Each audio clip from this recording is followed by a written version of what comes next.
What does it take to sustain your leadership, not just survive it?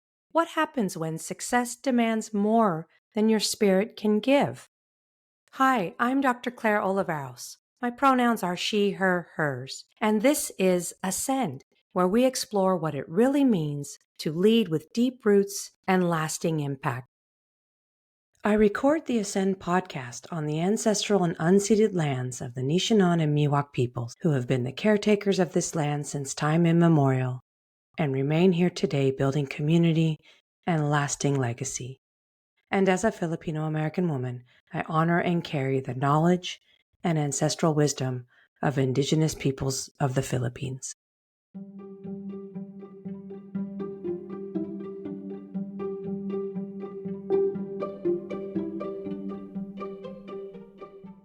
Welcome to Ascend with Claire Oliveros. Real stories, bold leadership. I'm your host, Dr. Claire Oliveros. This podcast is a space for Filipina and women of color leaders, change makers, and visionaries. Each week, we explore what it means to rise through the Rise Up method.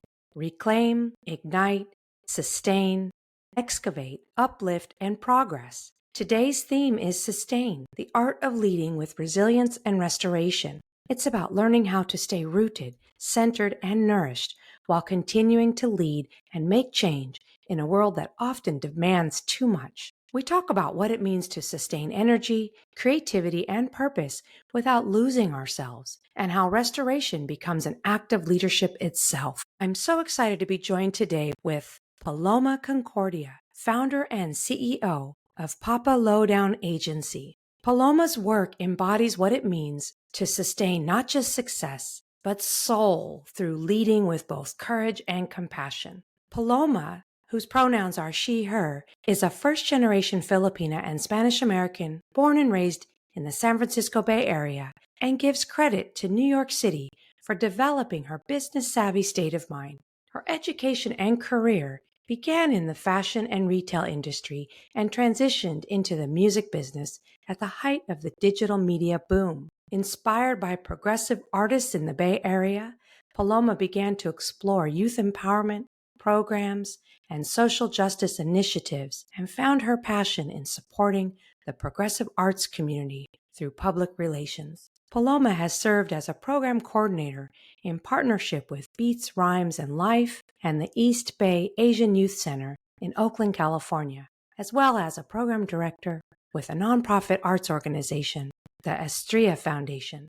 Combining her experience in these fields, she founded the PapaLodown Agency in 2009, a boutique public relations company specializing in a client base of entrepreneurs and community organizations in the arts, culture, and community spaces. Paloma is passionate about empowering Asian Pacific Islander American women through entrepreneurship and public relations and has served on Daly City's inaugural Small Business Commission and for several Asian American, Native Hawaiian, Pacific Islander women-focused organizations, including the Asian American Women Artists Association. When Paloma's not working with clients, she prioritizes physical and mental wellness and raising a family with her husband.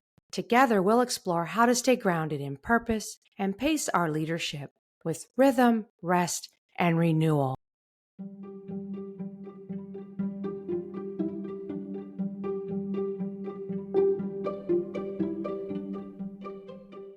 Welcome, Paloma. I'm so glad you're here. Thank you, Claire. It's so good to be here and talking story with you today. Yes, let's jump in. Let's start with what sustain means to you at this season of your leadership. Yeah, sustain. That's interesting because I feel like at this point, this is the 16th year or season of running this business. And at this point, sustaining it is really what I feel like I just need to do. I've done so much to grow the business. And of course, it can grow more, but because of the climate, it just feels like sustaining the business, keeping it afloat is where I need to focus energy. And so to me, that means, at a very basic business level, it's like, okay, keep cash flow coming in, keep expenses low, and just trying to balance that. 16 years is a huge milestone. Congratulations on your 16th anniversary. Given the climate that we're in, have you felt like you've had to make any significant changes? Or is there a moment when you realized you needed to slow down or redefine what sustaining a business might look like? Yeah, I think it really shifted probably a little bit, maybe like a year and a half ago, where I was in a season of like, let's scale the business, let's grow, you know, uh, how can we get to revenue of $1 million a year, right? As a business. I was already like, okay, I got to hunker down. I've got to slow things down in a way where the business is sustainable instead of like trying to focus on all this marketing activity. I just was like, no, we got to just scale back, just do the work for our clients, and focus on providing the services that they're expecting from us at a really high caliber. So I really had to put away that goal of $1 million a year revenue, which I don't think is sustainable as a PR agency. You know, there are PR agencies that make that much. And so there was a moment of like, well, why can't I be that?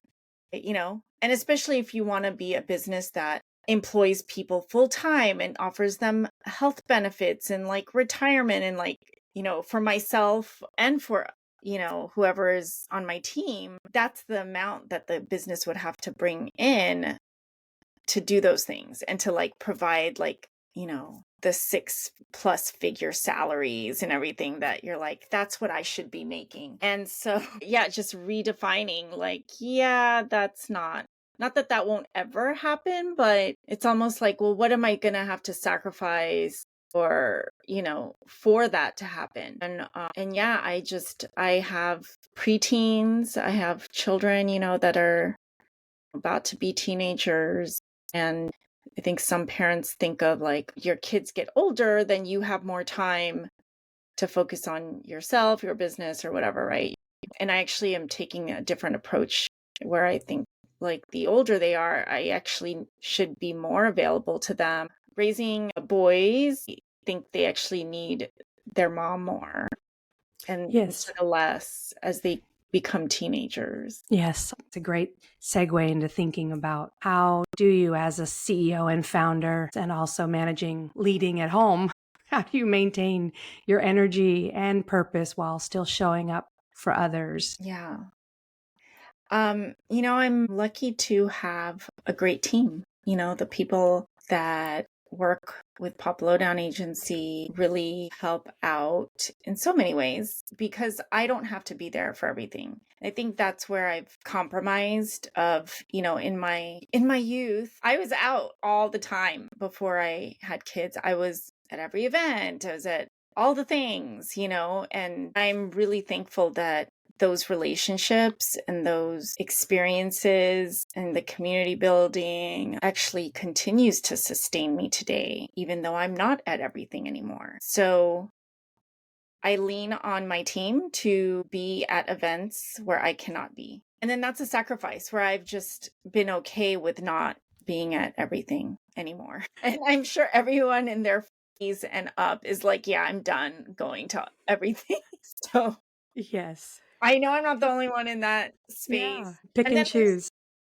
yeah, and I think there's going to be a second wind, and I know that is there on the other side because eventually the kids are going to get older and I don't need to be as involved. They'll be adults and I can step back into all the spaces. I'll get my dancing shoes back out and be out and about. For now, I feel like, I'm enjoying the season of actually hibernating a little bit. I've really approached running this business unconventionally and not trying to be like any other PR agency. I'm really leaning on my instincts and looking at how I can do things non-traditionally so that they are sustainable for myself, for my team. Yeah, that's really inspiring and grounded in a liberated approach of being a CEO. Yeah. Something I started doing, I guess maybe the last 4 years, is a friend of mine does these energy healing sessions. So that I feel like that's practice that maybe I do like maybe once a year. It's kind of like a cleansing of the energy and chakra aligning and that kind of work. And so I feel like doing that has been really grounding and creating a ritual that never existed for me until I met her. Shout out to Jen Benitez.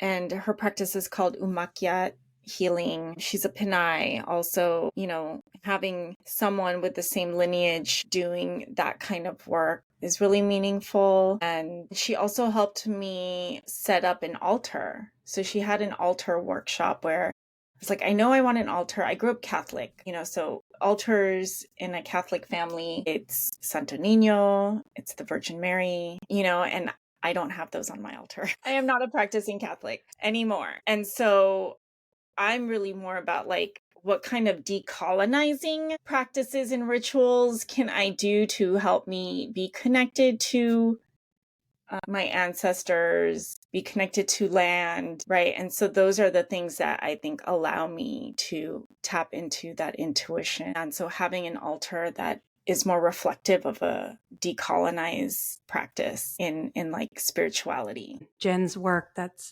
sounds so powerful and inspiring. Leaders lately, women of color, Pinay, Filipino American community members, and wellness and coaching are talking quite a bit about burnout. A few are talking about the systemic barriers and harm that the grind culture or hustle harder culture is inflicting on so many of us. What helps you sustain hope and creativity through this to sort of stay anchored in a decolonized approach?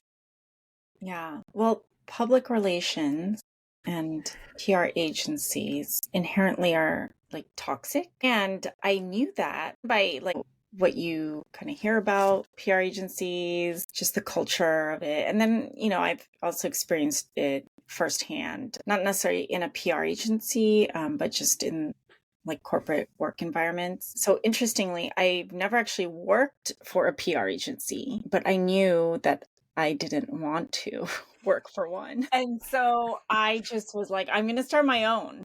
I just had it in me that I was going to do it myself. I worked in retail for Gap Inc. in San Francisco. And that's where they're based out of, right? Corporate is there. And so I actually got really great training in their management training program.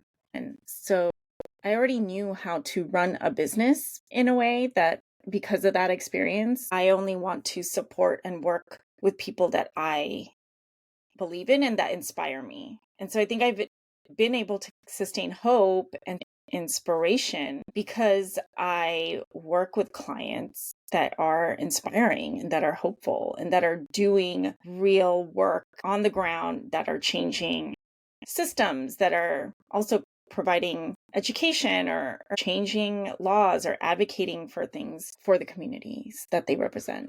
And so that in itself was a very intentional decision. I'm going to work with people that I believe in.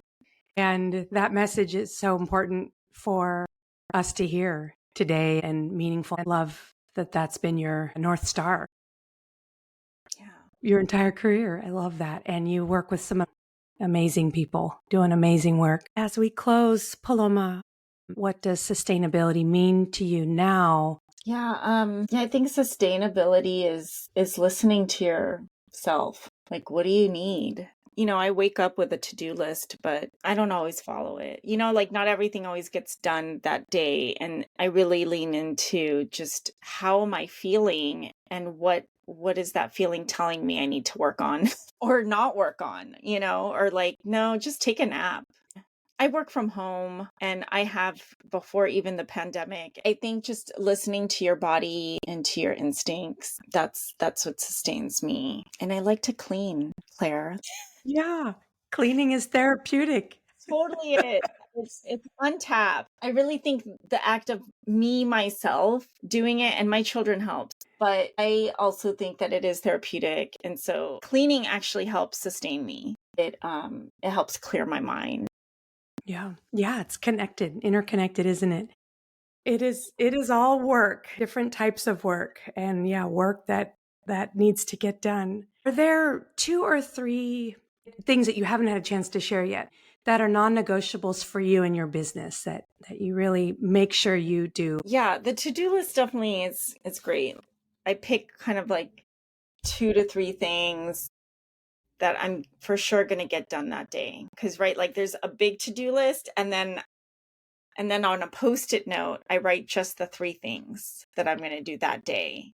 So that's been really helpful. I try to do, some kind of exercise. As women get older, we lose bone density. So, doing some calisthenics just to keep your muscle mass and bone density strong for the long haul, or walking, running, or yoga. I kind of try to do one of those 3 things every day.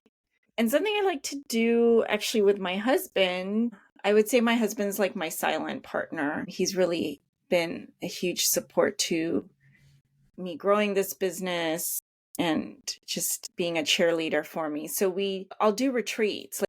We do retreats, which even though it's kind of like personal, it's also business. So I think that's something really cool that I encourage folks to do, like every 3 to 4 months, do a staycation and get out of your regular environment and do a business meeting. You could kind of do that with yourself as a solopreneur. If you have larger teams, do that with your team. But yeah, me and my husband also do it together as like we think of our family as a business. And so we take that time to like, okay, look at our goals for the year, like what are our finances looking like? What are some expenses coming up, or things like that. Doing some retreats every quarter is become a non-negotiable, I think, for me to just reset and look ahead. Well, I can't wait to bring you back on for another episode. Really appreciate your insights and wisdom, and so much of your story and background resonates with me, and I know other women of color leaders who are finding themselves in a very similar season, and really appreciate your reflection and expertise.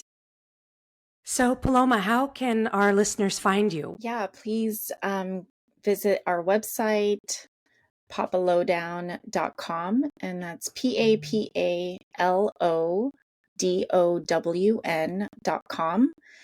Subscribe to the newsletter there. If you subscribe, you get a free download for a PR guide that we created. I am on Instagram at PapaLodown Agency. We have some great workshops coming up under our PR for the People program. So yeah, stay tuned there. Thank you. Awesome. Yeah, thank you. I'll be sure to also include all of these details in the show notes of episode 4. And thank you again, Paloma Concordia. I'm so glad to have you on the show. It was an awesome conversation and really enjoyed learning more about your story.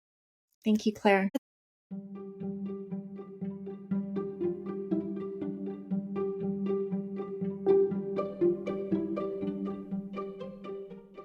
I'd like to leave you with a leadership reflection prompt. Ask yourself, where in my life or leadership am I overextended? And what would it look like to restore balance? How can I sustain my impact without sacrificing my well-being? What rhythms, rituals, or boundaries help me return to myself? Let whatever arise within you now simply be information, no judgment. This is how we begin to practice sustainable leadership with awareness and compassion. I'd like to gift you with an Ingat Ka, take care, micro meditation. Let's take a deep breath together. Inhale gently through your nose, hold for a moment, and exhale slowly through your mouth. Let's release the pressure to do and return to simply being. Ask yourself, what do I need to sustain myself right now? What small, loving act can I offer to my mind,